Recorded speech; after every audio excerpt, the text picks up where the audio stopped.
mulai ya. Oke, baik. Assalamualaikum warahmatullahi wabarakatuh. Kami dari kelompok metode Scamper, kami akan mempresentasikan hasil diskusi kami mengenai metode Scamper. Next.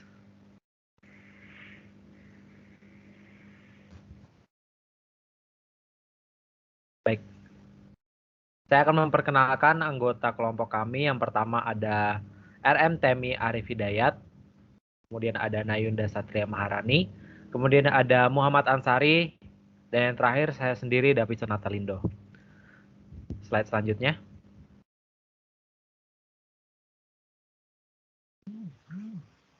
Baik, pada metode Scamper kami akan menjelaskan 3 hal. Yang pertama adalah teori Scamper, kemudian yang kedua ada langkah atau metode Scamper, kemudian yang terakhir yaitu penerapan Scamper. Untuk selanjutnya teori Scamper, baik, langsung saja saya serahkan kepada Temi. Apakah sudah terhubung? Oke, baik. Terima kasih moderator. Sebelumnya suara saya sudah terhubung. Ya, sudah. Dan slide-nya udah tampil di satu teori Scamper belum? Untuk rekan-rekan semua. Sudah. Sudah, oke. Terima kasih. Terima kasih. Saya akan langsung menjelaskan bagian dari teori Scamper. Jadi untuk gambaran awalnya sebelum kita mengenal lebih jauh mengenai Scamper, jadi kita akan tahu dulu nih Scamper secara mendasar. Oke, next. Nah, seperti yang kita ketahui, suatu metode itu pasti ada seorang foundernya atau penemunya. Jadi kayak suatu yang kreatornya lah kayak gitu. Nah, jadi begitupun dengan metode Scamper ini. Jadi ada penemunya dari metode Scamper ini. Metode Scamper ini awalnya ditemukan pada tahun 1953. Jadi foundernya itu yang bernama Alex Osborne. Terus setelah ditemukan oleh Bapak Alex Osborne pada tahun 1953, di tahun berikutnya di tahun 1973, kurang lebih berapa puluh tahun setelah penemuannya tersebut, dikembangkan lebih lanjut lagi oleh Bob Eberly. Bisa dilihat pada salin dia di share screen ini, yaitu Bapak tersebut ialah yang mengembangkan teori dari Bapak Alex Osborne tersebut di tahun 1973. Beliau menuliskan sebuah buku yang mengenai tentang kreativitas anak yang ditujukan pada guru-guru tersebut dengan menggunakan metode Scamper yang isinya tentang pertanyaan-pertanyaan dan lainnya. Jadi beliau inilah yang merupakan founder dan juga developer dari metode Scamper ini yang sekarang sering sekali kita gunakan dalam penelitian atau mungkin dalam hal lain-lainnya. Next. Oke, tadi kita sudah membahas mengenai penemunya atau foundernya. Kita get to know mengenai founder. Sekarang kita mengenai pengertian dari Scamper dulu nih. Scamper itu apa? Jadi Scamper ini merupakan sebuah metode yang digunakan untuk mengembangkan ide yang luar biasa yang dituangkan ke setiap hurufnya yang menggambarkan cara yang berbeda dari yang sudah dalam berinovasi. Jadi intinya nanti bakalan kita tuangkan dengan beberapa pertanyaan-pertanyaan dan juga nanti bakalan menghasilkan suatu hal yang sebuah inovasi atau hasil yang lebih bagus atau lebih better lagi. Nah, seperti sebelumnya Scamper itu merupakan kepanjangan sebenarnya. Jadi setiap huruf yang ada pada Scamper itu punya artinya tersendiri.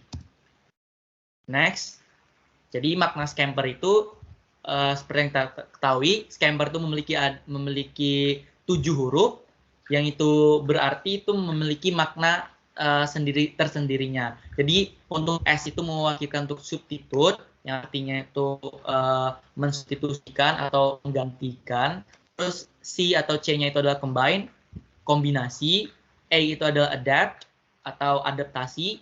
M itu adalah modify atau modifikasi. P itu adalah put to other uses atau bisa kita lain untuk kegunaan yang lain. E itu adalah eliminate atau eliminasi, dan R itu adalah reverse. Nah, setelah kita tahu tadi makna dari keseluruhan dari Scamper itu apa. Scamper ini punya manfaat juga. Jadi beberapa manfaatnya itu nanti langsung saya jelaskan. Yang pertama itu adalah mengembangkan kreativitas. Jadi tentunya Scamper ini bisa mengembangkan atau develop our kreativitas kita untuk menjadi untuk meng-create sesuatu hal yang lebih bagus lagi. Terus yang kedua itu adalah menemukan ide-ide baru dengan cara yang sederhana. Kenapa dengan cara sederhana? Karena dengan Scamper ini kita tuh hanya perlu untuk memikirkan suatu hal, terus melakukan list pertanyaan-pertanyaan sederhana, terus kita bisa langsung mengembangkan pertanyaan tersebut dengan menuangkan ide-ide yang terdapat pada pikiran kita. Jadi kita langsung bisa discover ide itu dengan cara yang sangat-sangat sederhana. Terus terakhir menghasilkan inovasi terbaru. Jadi karena kita itu udah memiliki menemukan ide baru dan juga dengan cara yang sederhana, itu juga kita pastinya akan menghasilkan inovasi yang terbaru dengan cara yang mudah juga dengan metode Scamper ini.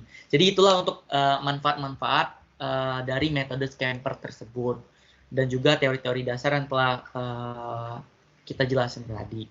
Selanjutnya untuk langkah metode Scamper itu saya kembalikan ke moderator terlebih dahulu. Untuk David dipersilakan. Baik, terima kasih Temi atas penjelasannya. Untuk selanjutnya, yaitu langkah atau metode Scamper yang akan dijelaskan oleh Muhammad Ansari. Apakah suara saya terdengar, Ansari? Ya, terdengar David. Apakah suara saya terdengar? Baik, terdengar. Terima kasih David atas waktunya. Saya Muhammad Ansari akan menjelaskan tentang bab kedua atau langkah metode Scamper. Next.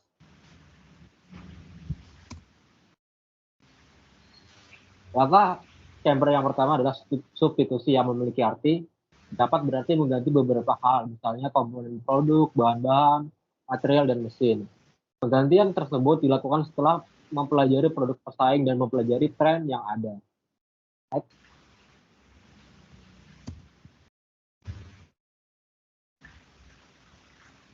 Nah, sebagai contoh yaitu kusen.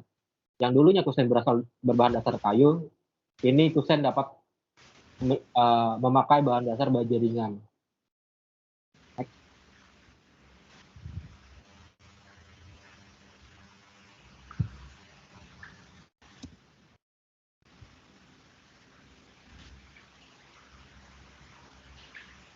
Yang kedua, combine, yaitu berusaha memikirkan dan melakukan penggabungan dua atau lebih bagian tertentu dari masalah yang berkaitan dengan proses maupun hasil.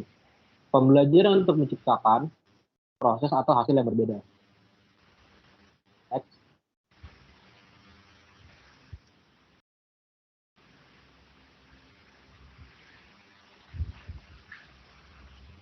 Nah, contohnya adalah apartemen. Apartemen ini bisa digunakan untuk dua kegiatan, yaitu pertama perumahan dan yang kedua adalah perkantoran.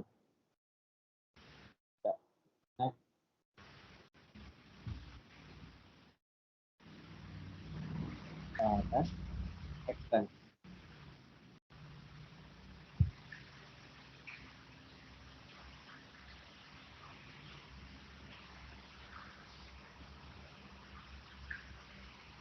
Halo, apakah suara saya terdengar?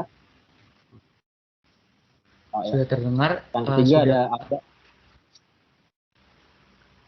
Terima kasih. Ya, yang ketiga ada adab, yaitu merupakan berusaha memikirkan dan melakukan adaptasi ide yang sudah ada untuk memecahkan masalah yang berkaitan dengan proses maupun hasil pembelajaran Anda.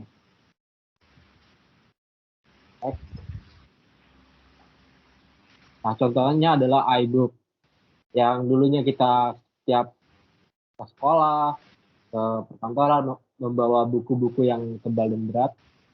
Ada adab ini kita bisa membuat iBook, sehingga buku-buku yang kita bawa, yang kita tenteng-tenteng itu bisa dijadikan sebagai soft file yang bisa kita buka menggunakan iBook ini. Ya, terima kasih atas waktunya. Yang dari saya kembalikan ke David. David?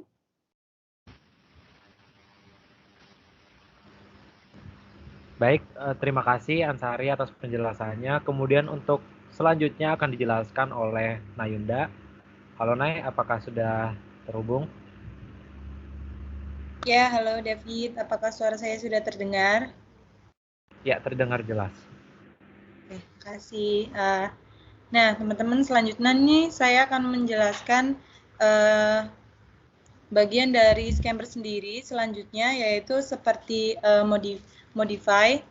Modify merupakan metode untuk memodifikasi suatu produk. Misalnya itu seperti ukuran, bentuk, atau kemasan, juga bisa warna. Contohnya sendiri itu seperti ada boleh di next. Nah, contohnya nih di sini seperti ada perumahan di mana yang kita tahu itu rumah biasanya berbentuk kotak atau persegi maupun persegi panjang. Tapi bisa dilihat di sini kita itu bisa memodifikasi perumahan ini itu berbentuk seperti bisa trapesium atau bentuk-bentuk yang lainnya. Nah, selanjutnya.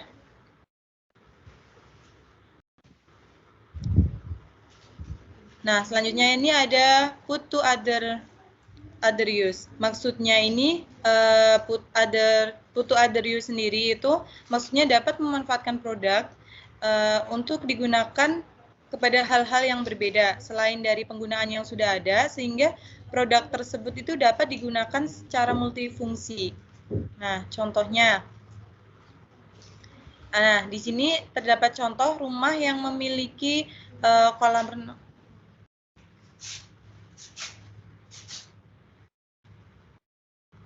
Halo? Ya, boleh dilanjut nih, boleh. Oh ya, di sini itu ada rumah yang memiliki kolam renang, di mana rumah itu bukan hanya sebagai tempat tinggal, tapi bisa menjadi tempat seperti villa atau bahkan karena ada kolam renang bisa seperti tempat rekreasi. Nah, untuk selanjutnya,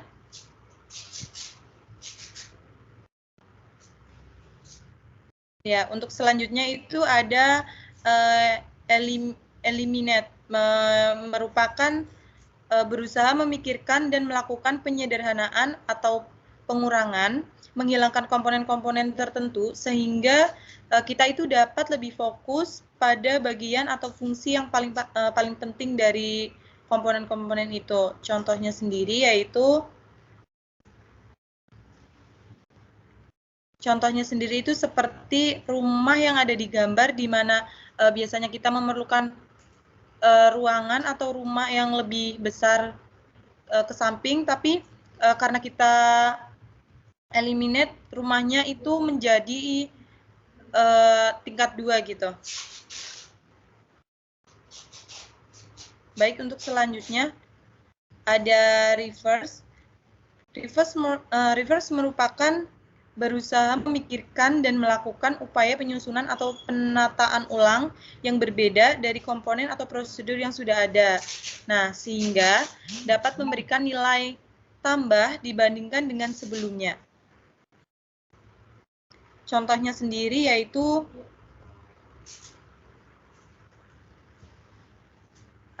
ada es krim, di mana es krim itu bertumpuk ya.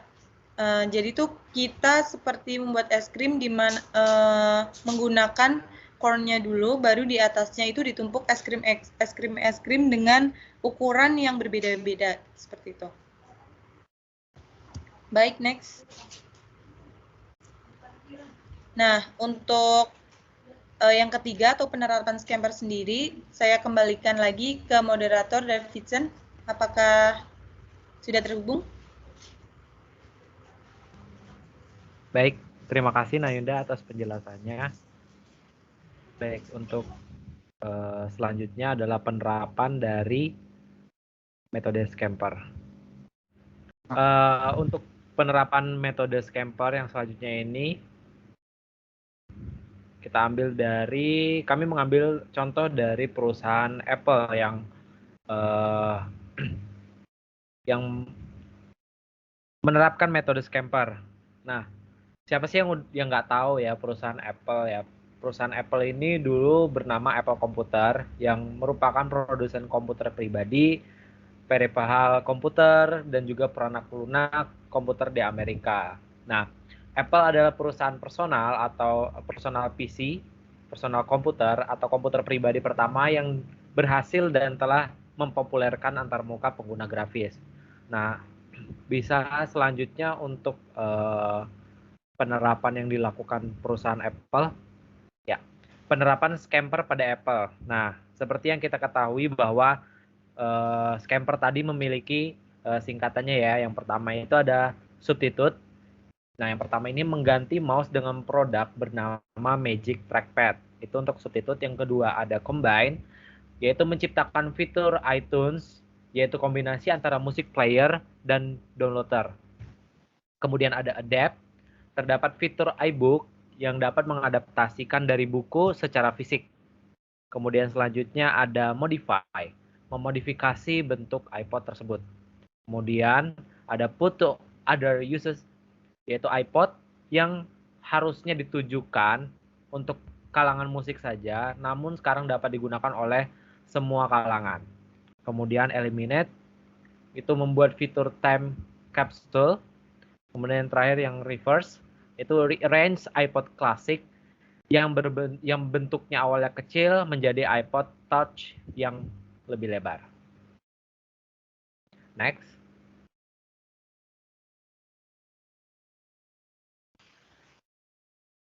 Baik, cukup sekian presentasi dari kelompok kami. Bila kami ada salah kata, kami mohon maaf.